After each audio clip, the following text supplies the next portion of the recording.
Hey ladies, it's Jennifer here.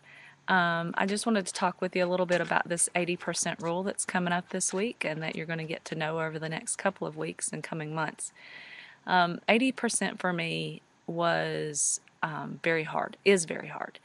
And I suspect that a lot of you are thinking the same thing that I thought, which was if I knew what 80% was, or if I knew how to stop at 80%, then I wouldn't be at this place in the first place.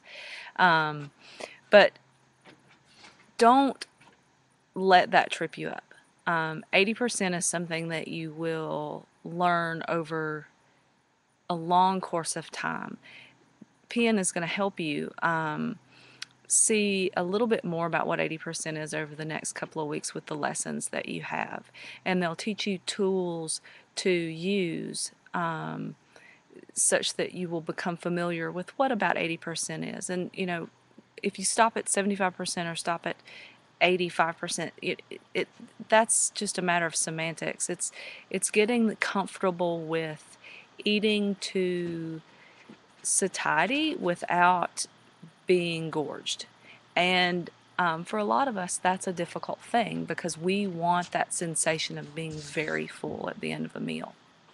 But this is where the last couple of weeks are going to come in handy as you sat and ate mindfully and slowly.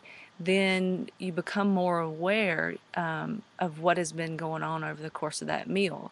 You are able to sense things in your body better, and now that you've been able to practice that a little bit, you can take it to the next step, which is to stop when you feel about 80% full.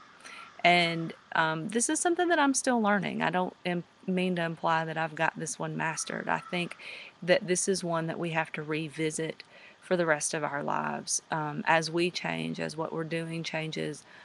Because on days that you're more active, you're going to need to eat a little bit more. Your body's going to want a little bit more.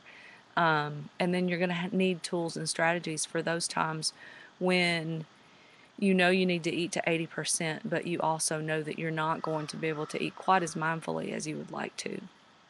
And those are the places that that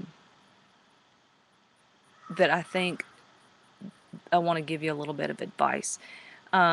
Where I work, I am the only physician in the emergency department. So if we're incredibly busy, then I don't have time to sit and eat mindfully. I've got patients to take care of. So what I do for work is I package things in what has historically been amounts that have filled me to that 80%. And I fix a meal at a time such that I can go in there, I can grab it, I can eat within just a few minutes and know that that's going to hit right about 80%. And I pay attention to whether I wasn't quite as full as I thought I was going to be, or if I was over full, so that next time I can adjust those amounts. I'm not encouraging you not to eat mindfully, but in those times when you know that you can't, then you'll be able to plan ahead and portion things out appropriately. So my two biggest tips for these coming weeks are remember to slow down and pay attention to what you're doing when you eat. Pay attention to what your body's telling you and how you're feeling, and then you will come to understand what 80% is.